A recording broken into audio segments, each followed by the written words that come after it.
Good morning. Is it still morning? No, good afternoon here in New York.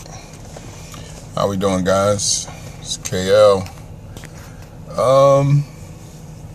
Getting ready to make my way to the gym. And had a thought. Was just thinking about a conversation I had with a friend of mine this morning. Shout out to Julia Press Simmons, another author who is making it happen and pushing to get things done. And I like to see independent authors who are really putting the time in to make things happen. But I wanted to talk about something because my thing is relationships. I write about it. I do a lot of work with couples, and my wife and I go out and talk to couples, and we talk a lot, especially as an educator. I deal with it with youth as well as I love speaking to adults. Emotional blackmail. Now, I see it often with the kids I work with. When they want something, they quickly want to use something that they did or something that they gave to get what they want. But this is so prevalent in relationships, and often we don't even pay attention to it, and often we don't even realize that it's happening. Now, I am big on trying to help women see a lot of the foolishness that us men do, because it's my way of trying to give back for so many years not being the type of man that I should have been. But it's also helping men too. Now, in a relationship, communication should be free-flowing. We know that.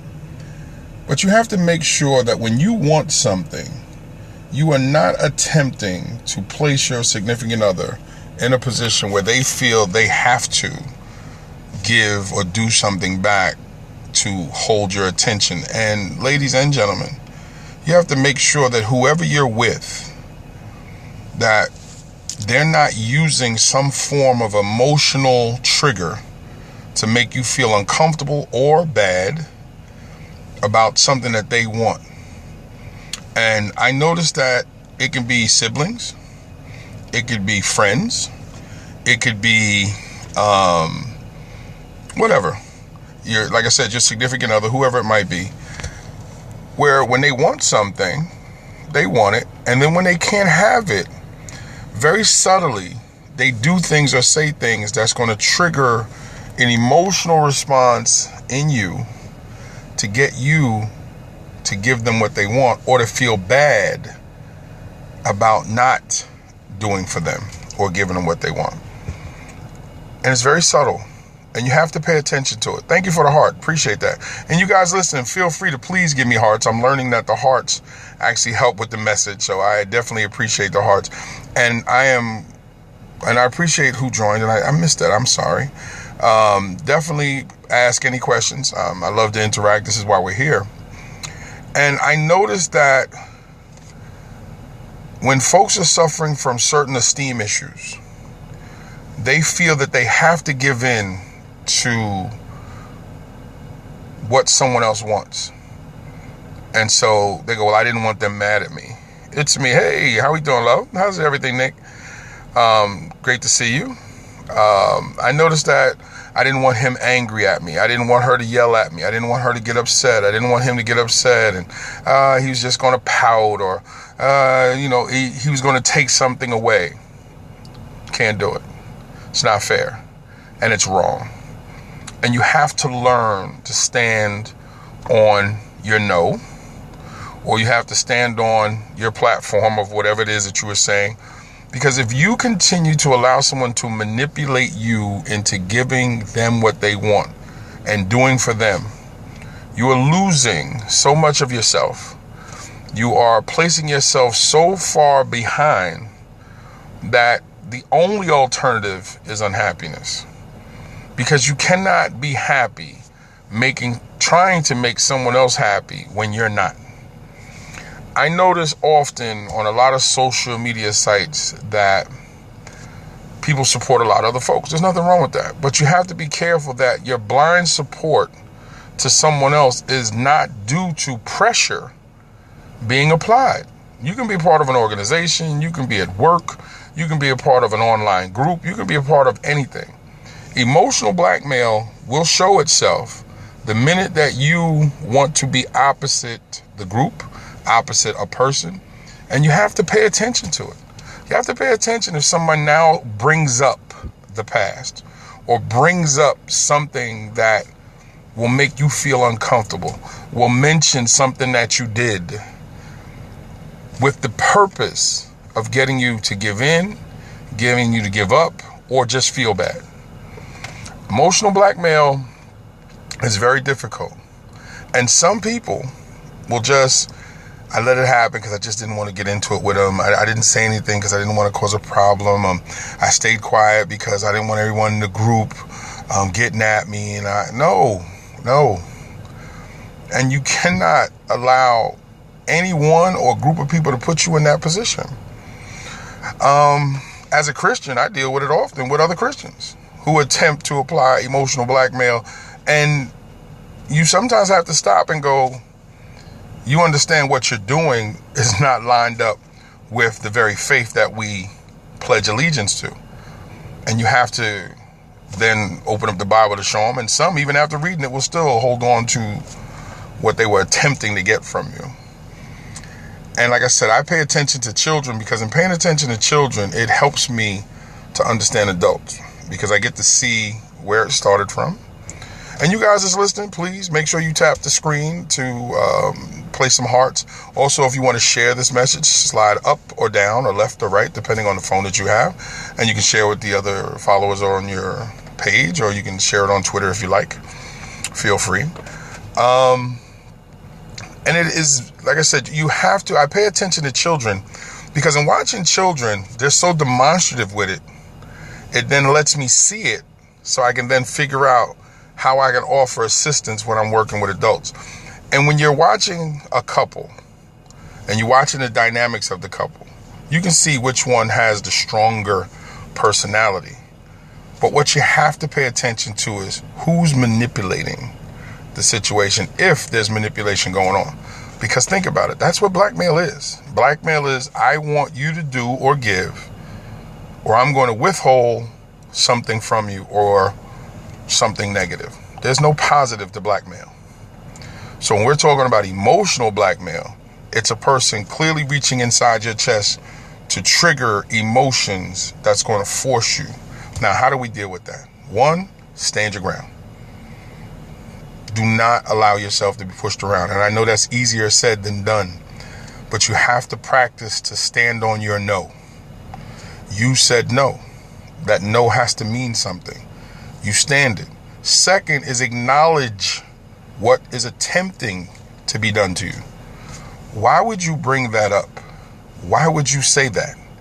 Why would you do that? That doesn't make me feel good. Let a person know where you are with what, just that you heard what happened, that you're not giving into that. And again, standing on your no. 3, considering the source. You might need to remove yourself at that moment. You might need to remove yourself forever. It all depends. Turn my phone off there. Sorry about that. You might need to remove that person for the moment, or you might need to remove that person forever. Now, it all depends. Like, especially with sisters and brothers, you can't stop being sisters and brothers with folks. You can't choose your family. But you might need to remove yourself at that moment and then come back once you gathered yourself to be able to have a conversation. But you still have to acknowledge it. Do not ignore attempts of emotional blackmail. Please don't. I noticed that a lot of folks figure if I say nothing, it'll just go away. No, I'm not a believer in that. I'm a believer that when something is wrong, let's deal with it. Let's put it on the table. Let's talk about it. Feelings going to get hurt. They're going to get hurt. But I'm not going to allow a person, an organization, a group, work, I don't care what it is. You're not going to push me into a situation that benefits you when I've already said I don't want to be involved. But like I said, my focus on relationships is because I noticed that men, sorry brothers, we tend to be very good at this. We know the things that might make our ladies emotional, and we tend to move right close up to it and shove the emotions a little bit. Push the emotions into a place that puts us at an advantage because we're angry that things didn't go the way we might have wanted it. Thank you, love. I'm trying. to address it. This is what I do. And men are great at bringing up the past. I know a lot of guys say, oh, my lady always does it. But men are as soft in that aspect when it comes to situations that they like to kind of poke at what used to happen. Don't do that. And ladies, if you're that way, don't do that. But dudes, address it. Speak up. And whoever it is, I don't care, male or female, I don't care what your relationship designation or organization is. When the person that you care about is trying to get you to say and do or give when you don't want to, speak up. And if you can't speak up at that moment, when I said step away, write it down. Send a text message. Yes, that may seem soft, but if that's the way that you need to get your thoughts down so you can get it to the person, then get the conversation started. Now, some people may go, well, I don't want to bring to the table because then they become emotional, they become erratic. Then you need to check why you're with that person.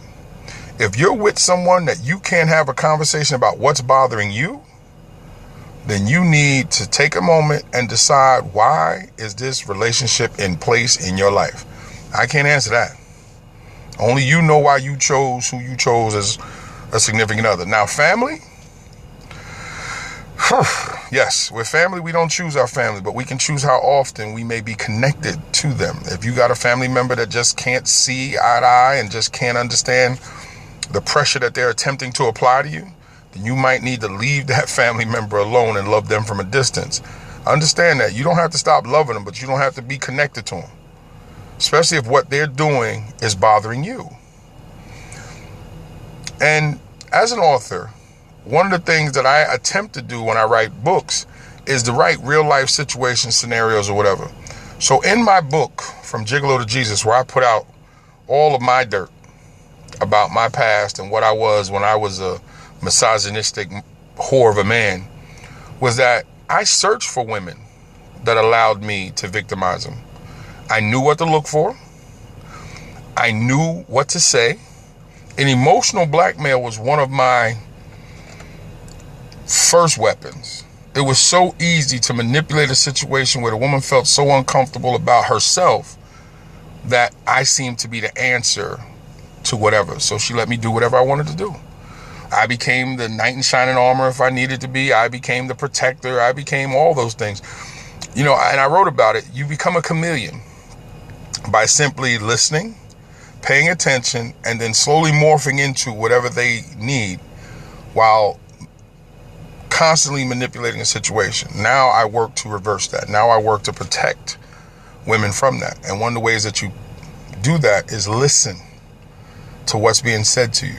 Who does it benefit? If it doesn't benefit you, stop right there and say, whoa, wait a minute. I don't gain in that. And if all I'm gaining from that is sexual favors, well, if it's not exactly what I wanted, then I'm still not gaining. Say something. The women that actually were able to keep me at bay were ones that asked questions like, well, why would we do that? And what do I gain from that? And what are you going to do for me?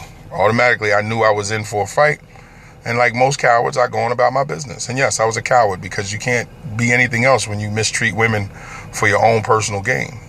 And that was another reason why I wrote the book, was I wanted to purge myself of those feelings and get it out to the world, and now make my stance on trying to be the new me. So I've been 10 years of the new me. I had 37 years as the old me. And so, and guys, same thing. If she wants to bring up your previous relationships, if she wants to bring up other things, because that's going to make her feel good about something she wanted, something that she feels, something that she's thinking, you need to check that. But not in an aggressive way. Understand, don't get into an argument. Question. Questions are a beautiful way to at least attempt to start a conversation. Why would you say that? Well, if we love each other, why would you do that? If you cared about me, why would you ask me to do that when I said no?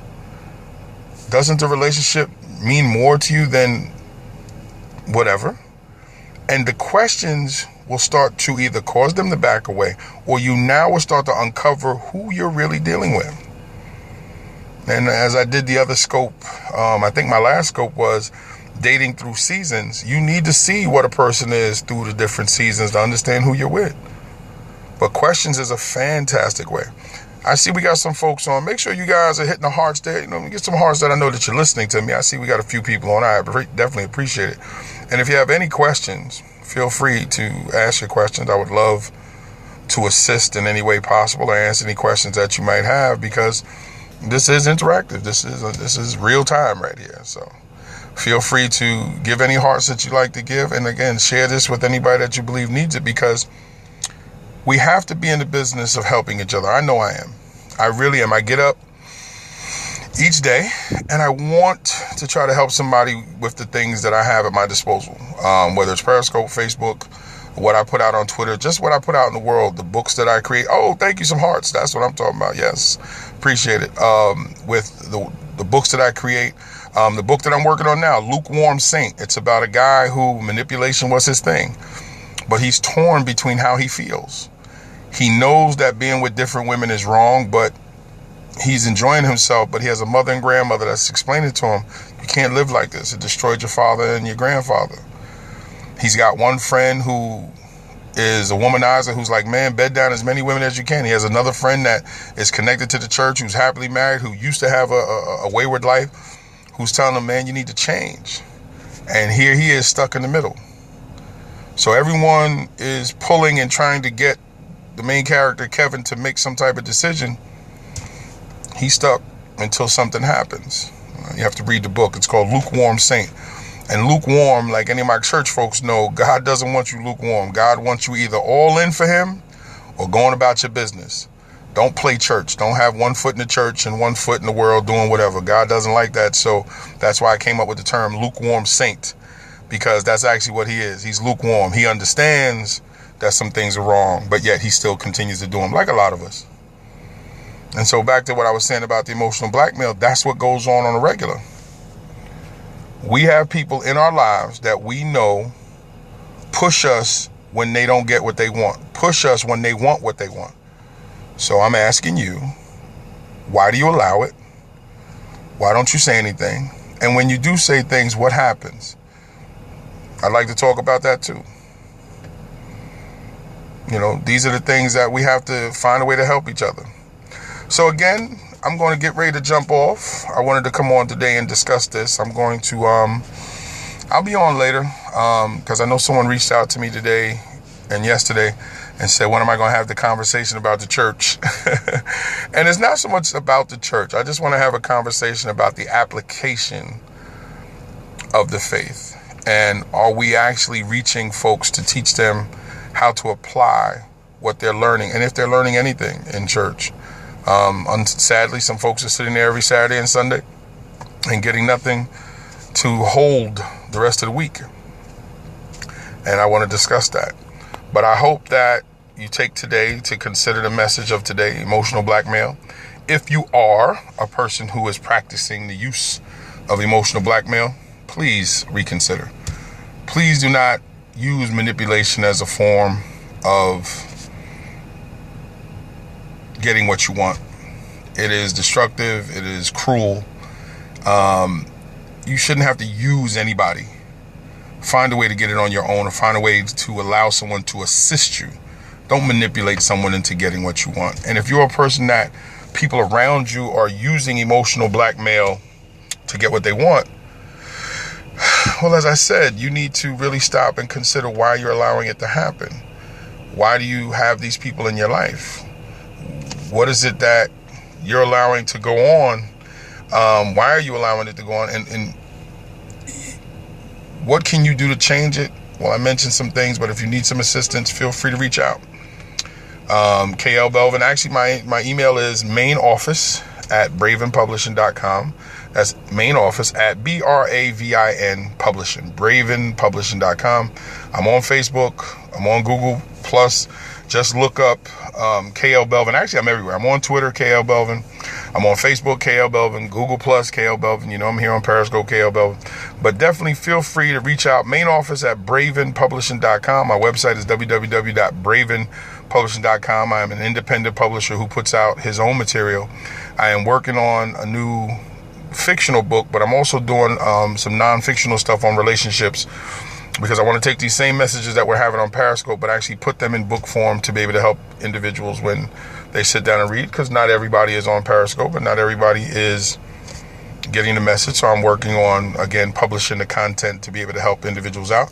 My wife and I have a book that we're working on together called Making Marriage Cool Again, where we're actually discussing the things necessary to make marriage cool again, because we think that's something that folks have lost, that marriage is actually pretty cool. So we're working on that too. So you can look for that to come out in the future. So again, I hope this has helped somebody. I hope that you enjoyed my conversation.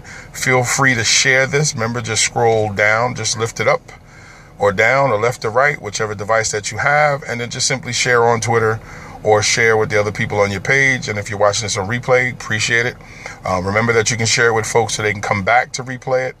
And I look forward to hearing from you and getting some type of feedback. Also, my other Periscopes as well as other videos are on YouTube under KL Belvin. Like I said, my branding is simple. It's just my name because I want everything to be connected to what I'm doing. So other videos are on KL Belvin. I am an educator. I am an author, poet, mentor, happily married husband, and I am a father, and I am a man of God, which means I am a practicing Christian. But that doesn't mean I walk around beating people over the head with my Bible. No, that just simply means I have a set of guidelines that I follow in my life and what I do in my household. It does not mean that I'm going to try to force you into what you should do in yours, but I would love the opportunity to discuss with you what my faith is, and maybe it's a consideration. And if it's not, we can still be cool, because there's no reason why we shouldn't be, just because we have different views on faith and spirituality. So again, I wish everyone well. Please share this. Make sure you give me a couple of hearts. I'm gonna hang out till I get at least 3 hearts now. I'm gonna hang out. I'm actually gonna hang up. But again, I appreciate all of the time that you've spent with me. Take care. God bless.